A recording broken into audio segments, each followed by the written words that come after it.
জমিয়ে। এটার মধ্যে হলো নাচনি আর হলো জোয়ার আর বাজরা, রাগি বাজরা এসবের আটা এটা, তাই জন্য এটা দেখতে এরকম লাগলো।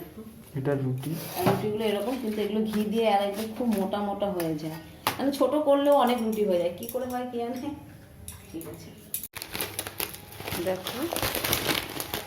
আর এই যে সিমুইটা, এটা হলো পতঞ্জলির সিমুই।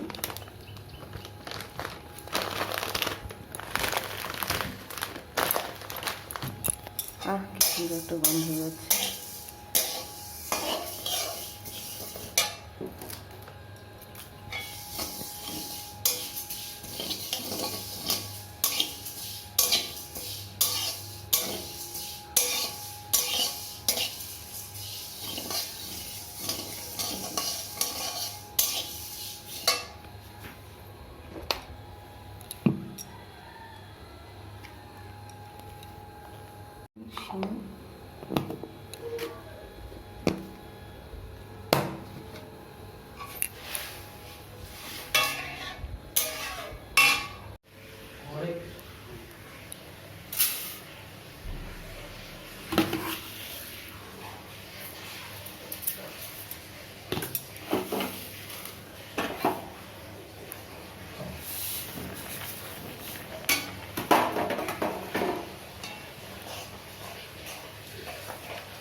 My channel. আজকে হলো শনিবার আর আমার মা রান্না করেছে সিমুই সকালের নাস্তাতে। তো চলো সেটাই খাচ্ছি, বলো। আর হ্যাঁ, আজকে কার্তিক পুজো, তো তাই বলে আজকে নিরামিষই কিছু হচ্ছে। নিরামিষ হবে।